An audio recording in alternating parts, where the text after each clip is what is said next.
নতুন কিছু যে আপডেট এসছে সেই সমস্ত সম্পর্কে তো আলোচনা করবই, এবং যে বিএলওরা কত কিছু করতে পারে, বিএলওদের হাতে কতটুকু ক্ষমতা, সেসব সম্পর্কে আলোচনা করব।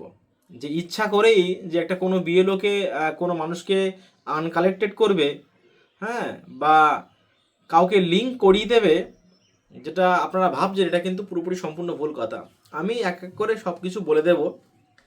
তার আগে আমি বলছি যে বিশেষ করে যারা অনলাইনে ফর্ম ফিল আপ করেছেন, অনলাইন স্ট্যাটাস সম্পর্কে যারা বাড়ির বাইরে আছেন, তারা ইতিমধ্যে খুব চিন্তিত। গতকালকে আমার একটা ভিডিওতে কমেন্ট এসেছিলেন, কমেন্ট করেছিলেন দীপ বৈদ্য বলে একজন আমাকে কমেন্ট করেছেন। তিনার সঙ্গে আমার কমেন্টে অনেকবার কথাবার্তা হয়েছে। ওনাকে একজন সাজেস্টিভও করেছেন, যে কি সাজেস্টিভ করেছেন সেটাও আমি বলবো। তার আগে আমি বলি, এই সমস্ত এসআইআর সম্পর্কে সমস্ত ডেটা কিন্তু আমি এখানে আলোচনা করব। কি হবে না হবে, দেখেন কার ভোট কাটা যাবে, কার কি হবে, এই সমস্ত কিছু আমি আলোচনা করছি না। এইগুলো সম্পূর্ণ রাজনৈতিক বিষয়, কোনো রাজনৈতিক বিষয় আমি ইনভলভ এর মধ্যে নেই। একটা ভোটারের সাহায্যের জন্য তার ফর্ম ফিল আপ সম্পর্কে, তার ডেটার কি অমিল আছে, কি বৃত্তান্ত, সমস্ত বিষয় যে সমস্তগুলো আমরা জানি একটা ফর্ম ফিল আপ করতে গেলে লাগে, সেই সমস্ত সম্পর্কে আমি আলোচনা করব এখানে, বিশেষ করে এই চ্যানেলে। কার কি নাগরিকত্ব কি হবে কি না হবে সেটা সম্পূর্ণ আলাদা বিষয়, এর মধ্যে কিন্তু আমি কোনোভাবে ইনভলভ নেই। আমি বারংবার বলছি, সম্পূর্ণ সাহায্যের জন্য আমি আছি, যেগুলো হচ্ছে এই ফর্ম ফিল আপ বিষয়ে লিঙ্ক কীভাবে কি না হবে।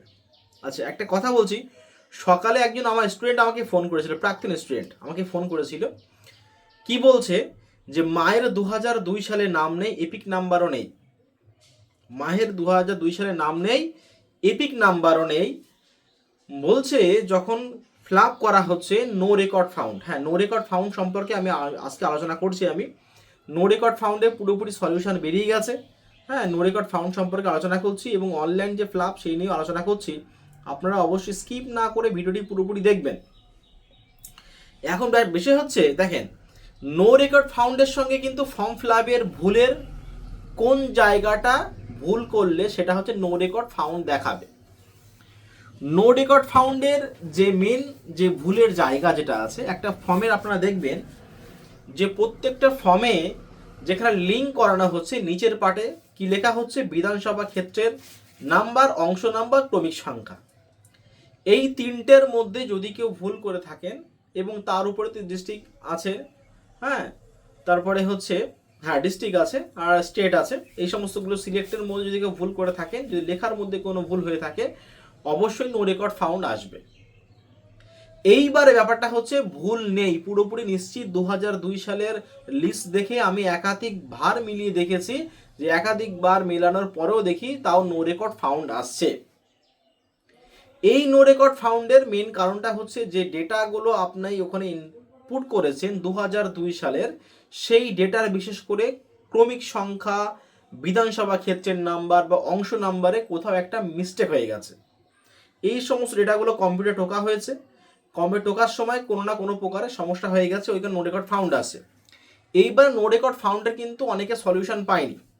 এইবারে আমাকে ফোন করে বলছে যে দাদা এরকম এই ব্যাপার, মায়ের 2002 সালে এপিক নাম্বার নেই, ওই কারণে আমার সবাই বলছে যে নো রেকর্ড ফাউন্ড আসছে, ওই কারণে এপিক নাম্বার নেই। এপিক নাম্বারের সঙ্গে কিন্তু নো রেকর্ড ফাউন্ডের 0.001%ও লিঙ্ক নেই, কোনো নেই ওর মধ্যে, কোনো ব্যাপারই না ওর মধ্যে।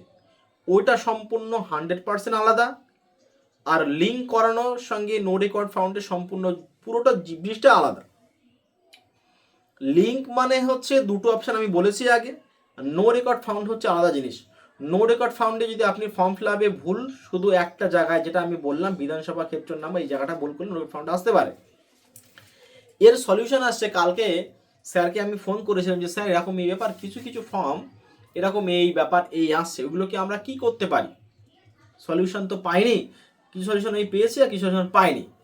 স্যার বললেন অসুবিধা নেই, এইগুলো যতটুকু আমাদের জানা, জাস্ট ফর্মের উপরে নোট ডাউন করে বা ফর্মের পিছিয়ে নোট ডাউন করে সেই নোটগুলো ওখানে পাঠিয়ে দেওয়া, ওই ফর্মগুলো আলাদা করে সাবমিট করা, যে এইগুলো 2002 সালের ভ্যালিড ভোটার বা 2002 সালের পুরোপুরি ভ্যালিডেট লিঙ্ক আছে তার ফ্যামিলির কোনো কিছু, এই লিঙ্ক পাওয়া যাচ্ছে, নো রেকর্ড ফাউন্ড দেখাচ্ছে, সেইটাকে পুরোপুরিভাবে ডিটেলসে ভালো করে লিখে দেওয়া। হ্যাঁ, যে এখানে এই ফর্মটাই ব্যাপার, যে উক্ত ভোটারের 2002-এর আত্মীয়ের সঙ্গে বা 2002-এর সঙ্গে পুরোপুরি ভ্যালিড লিঙ্ক থাকা সত্ত্বেও নো রেকর্ড ফাউন্ডের কারণে এইগুলোকে লিঙ্ক করাতে পারেনি।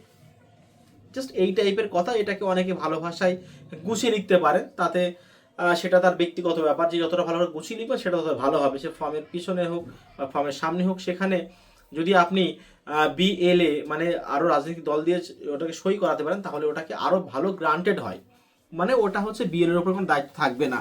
কিন্তু সই হোক বা না হোক, একটা কথা বলছি যতটুকু, এটা হচ্ছে যখন ওটাকে ওই নোটটা যখন নোট ডাউন করা হবে, তখন ওই ফর্মটা যখন হার্ড কপি নিয়ে ভেরিফাই হবে, অবশ্যই ওটা কোনো সমস্যা হবে না, ওটা পুরো সমাধান হয়ে যাবে। হিয়ারিংয়ের ডাক আসলেও কোনো চাপ নেই, ওই নিয়ে চিন্তা করার কোনো কারণ নেই। আরেকটা কথা, যে যাদের যাদের 50 বছর হয়ে গেছে, 50 বছরের পরেও যারা প্রজননী দিয়ে করছে, মানে 50 বছর হয়ে গেছে প্রজননী দিয়ে করছে, সেইগুলো ভোটারগুলো একটু সন্দেহজনক ব্যাপার হতে পারে। ব্যাপার যে 50 বছর ভোট হয়ে গেছে, কেন আপনি এখনো প্রজননী দিয়ে করছেন?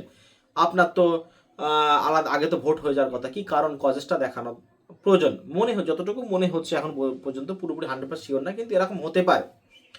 হ্যাঁ, এইবার ব্যাপারটা হচ্ছে, আমি পুরোপুরি যেটা সব থেকে বেশি বড় বিষয়, হ্যাঁ, ওই ওনার নামটা হচ্ছে কি, ওর নাম হচ্ছে দীপ বৈদ্য। দীপ বৈদ্য আমাকে বলেছে যে স্যার আমাকে বাঁচান, আমি এবং আমার পরিবার অনলাইনে ইনফরমেশন ফর্ম ফিল আপ করেছি এবং বাবা মায়ের 2002 লিস্টে নাম আছে, কিন্তু এখনো অবধি বিএলও অ্যাপ্রুভ করেনি এবং আগামীতেও মনে হচ্ছে 100% অ্যাপ্রুভ করবে না। যদি হিয়ারিংয়ে ডাকে তাহলে কোথায় যেতে হবে? এবং আমাদের পরিবারে প্রায় 5 জন সদস্য আছেন, যদি আমি একা আমার পরিবারের বাকি 4 জন সদস্যের বিহেভ হিয়ারিংয়ে যায় তাহলে কি চলবে?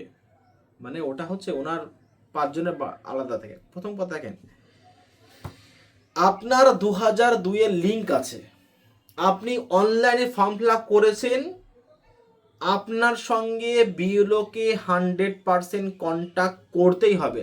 শুধু আপনার কাজ এটা কি, আপনি যে নাম্বারটা ওখানে দিয়েছেন সেই নাম্বারটাকে আপনাকে যেন পুরো ভ্যালিড দিতে হবে, একবার ছাড়া, দুবার ছাড়া, 3বার কল করলে যাতে আপনার কাছে কথাবার্তা হয় আপনার সঙ্গে।